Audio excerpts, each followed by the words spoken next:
تو اس لیے سب سے پہلے آمنت باللہ، ہم ایمان لائے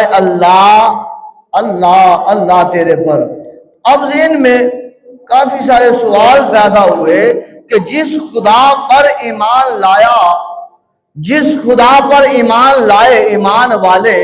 جس خدا کو مانا ہم ایمان والوں نے، تو کفار، مشرکین اور کمزور ایمان والے، کمزور ذہن والے، کمزور سوچ والے، انہوں نے سوچا کہ جس خدا کو ایمان والے مانتے ہیں کہ وہ ایک ہے، وہ خدا واحد ہے، انہوں نے کہا بتاؤ ذرا اس خدا کے پاس پہنچنے کے لیے بتاؤ، کوئی اس کی اولاد ہے، کوئی اس کا بیٹا ہے، کوئی اس کی بیٹی ہے؟ تو قرآن کو اٹھایا، سینے سے لگایا، چوما اور اس کے ورق پرق جو ہے وہ پرکھے، پوچھا قرآن بتا تو صحیح نا، جس خدا کو ہم مانتے ہیں، جس خدا کو ایمان والے مومن مانتے ہیں، بتا وہ خدا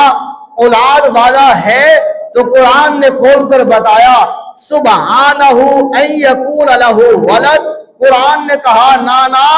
اللہ تبارک و تعالی اولاد سے پاک ہے، کریم خدا اولاد سے پاک ہے۔ تو قرآن نے 1400 سال پہلے بھی ان سوال کرنے والوں کو یہی جواب دیا۔ قرآن نے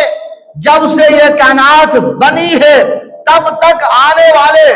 انسانوں کو بھی قرآن کا جواب یہی ہے کہ سبحانہ ان یکون لہ ولد، کہ جس خدا کو مانتے ہیں وہ خدا ایک ہے، وہ اولاد سے پاک ہے، وہ مبرہ منزہ ہے، وہ واحد، وہ یکتا ہے، وہ ایک خدا ہے۔